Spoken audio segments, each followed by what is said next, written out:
Today on Bridge City News, the Lethbridge Fire Department is investigating a fatal house fire that happened early this morning. An Alberta judge denies BC's bid to block the so-called Turn Off the Taps bill. And Americans celebrate the 50th anniversary of mankind landing on the moon. Your nation, your province, your southern Alberta. From the heart of Lethbridge, it's Bridge City News with Paul Arthur. Good afternoon. Thanks for joining us. The Lethbridge Police and Fire Departments are investigating a fatal house fire that took place early this morning at 1:30 a.m. at a home along the 600 block of 5th Street South. Upon arrival, crews found no visible fire with a limited amount of smoke coming from the door to the basement. A 50-year-old man was located inside in life-threatening condition. He later succumbed to his injuries. The fire remains under investigation. Damage is estimated at approximately $200,000. Southern Albertan cell phones were buzzing late yesterday afternoon with tornado warnings, and Environment Canada has confirmed an EF1 rated tornado touched down about 17 kilometers east of Carmangay at 5:20 p.m. A shop building was completely destroyed, and a bale stacker was tossed about 200 meters, and a large tree branch went through the wall of a home. Thankfully, no injuries were reported. Walnut-sized hail was also reported in that area. The 5th annual Truck Expo and Job Fair took place today at Lethbridge Exhibition Park. It was not just an opportunity for truckers to mingle, but also a chance for those interested in becoming truckers to get some information. Inside the main pavilion, we have our 27 booths set up. We have our local businesses are in. We actually have some businesses in from Williams Lake, BC. We have 7 carriers in this year, so if you want to update your driver profile, if you want to find a new exciting career, definitely come down. This is the place to be this weekend. The turnout today has been phenomenal. Even with the bad weather, the rain, we've exceeded any previous year for a number of people attending, and we're more than thrilled with that. The 33rd South Country Fair Music Festival in Fort Macleod continues through the weekend, despite the wet weather. Every year since 1986, the event continues to attract music lovers from far and wide to enjoy a wide variety of folk music entertainers, drawing in as many as 2,500 campers who enjoy not only the music, but also renewing old friendships.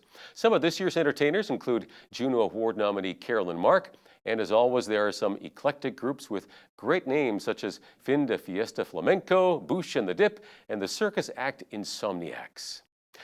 The Windy Castle Medieval Fair braved the cool weather today with a new location for their 3rd annual event, about 12 minutes south of Lethbridge off of Highway 4. The weekend features groups like the Lethbridge Medieval Club, who stage jousting competitions and sword battles. Participants dress up in period costumes and try to enjoy what life was like back in medieval times, with some making every effort to be as authentic as possible. If you're talking to the Lethbridge Medieval Club, which is down in our Living Medieval Village, that's pretty darn authentic. They try to stick as close to authentic as they can possibly, even down to materials. The clothing, they'll either weave themselves or find a source that gives them as close to original dye, color, and structure. They're pretty focused on keeping it period. They do their research. They really do their research. So I'd say their weapons and their armor are as authentic as I think you can pretty well get. Medieval Fair will continue tomorrow until 5 p.m. Lethbridge police are investigating the assault of a 51-year-old woman. The woman was approached by 2 males in a northside alley around 10 p.m. on Thursday. The men asked the woman for money and then they sexually assaulted her. The men fled on bikes and the victim ran to a nearby home.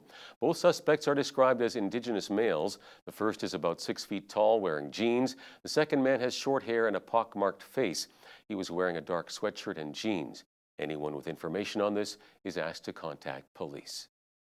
Police in British Columbia say it's unclear whether the murder of a young couple was a targeted attack or a crime of opportunity.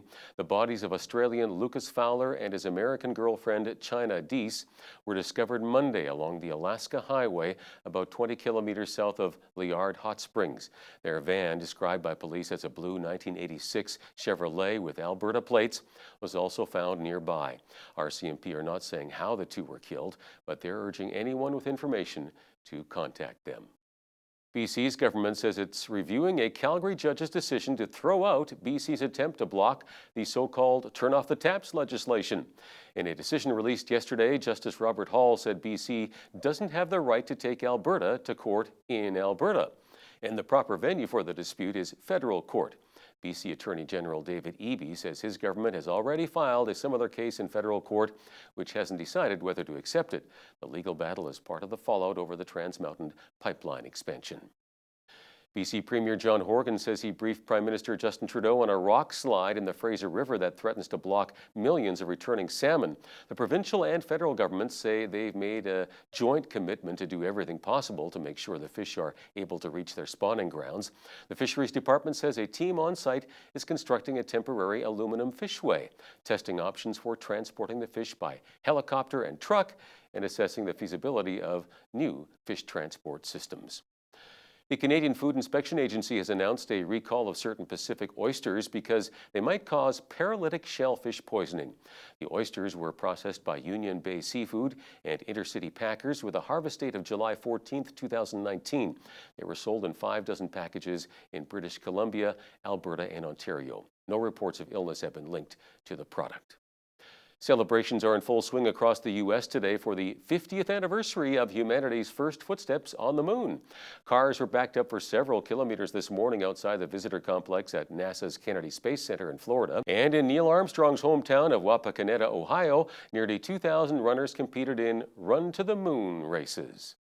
One of my earliest memories was seeing the first landing of the moon in 1969. The 60s were very turbulent.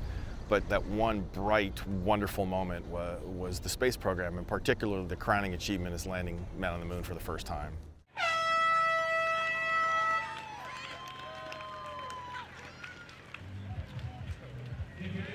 Coming and getting to do this race here at the Air and Space Museum, being able to go and see all of the exhibits afterward, it's a good way to connect. You get out with all the other runners, you can combine the two events, and just spend the day enjoying something that was a part of history.